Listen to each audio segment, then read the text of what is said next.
Bodybuilders often face problems with their liver or hepatic issues. In this video, I want to cover a couple solutions to those problems that I think are viable for seasons in which they're cruising.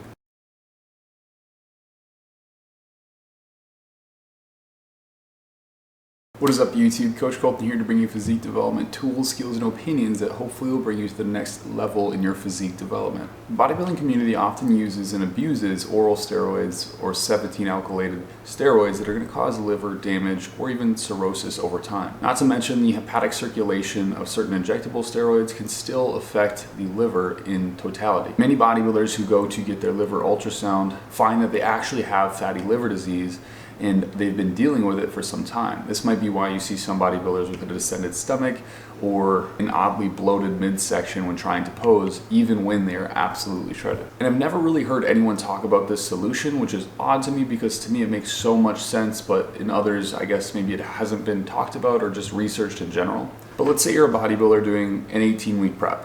You start a course of anabolics to get you to an end goal, which is ideally a stage look that's going to get you to win. You've used various compounds, and leading up to that point, you've really regarded your health as sort of secondary to the primary goal of winning.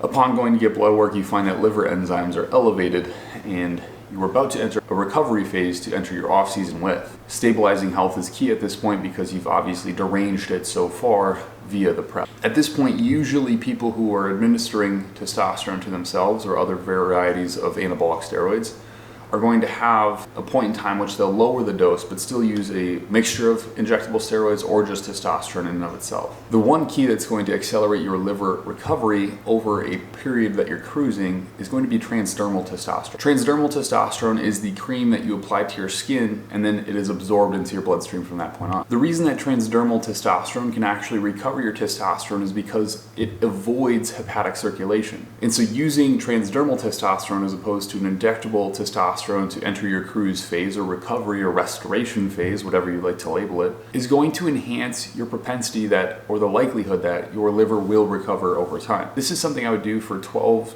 to 16 to even 20 weeks depending on the severity or needed restoration. A lot of people will see elevated liver enzymes and treat them as sort of it's fine, they're not that out of range. But I would like you to consider that the chronic effects of liver abuse leads to fatty liver disease, which can in the end cause multiple issues to include hepatic cancer or cirrhosis, which is going to lead to the scarring of the liver and permanent dysfunction of the liver.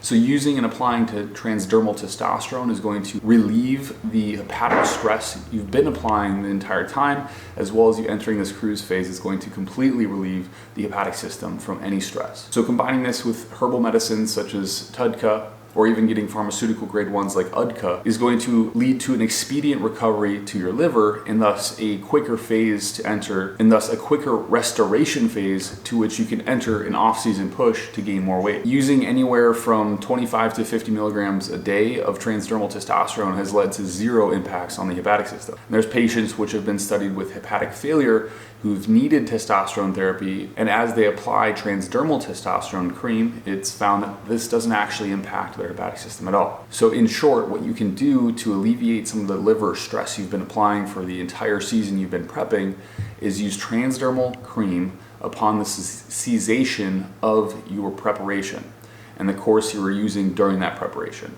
Using that transdermal cream anywhere from 12, 16 to 20 weeks to maintain a physiological level of testosterone is going to ensure that you have a liver that's functioning in full force by the time you're ready to push into the next phase. Blood work is key here. You can't do this without testing, right? Don't guess. Always test, don't guess, right? So use transdermal testosterone. Get the applied effects from the hepatic relief, and then bounce back onto a course once you've done blood work and found that your hepatic system has fully had time to recover and is back in with physiological range. And this will again ensure that you're not getting fatty liver disease, that you're not getting cirrhosis of the liver, that you're not getting liver cancer. And it will lead to end goal results of longevity within this career and not a distended stomach that you see on stage. Try this trick, see what you think.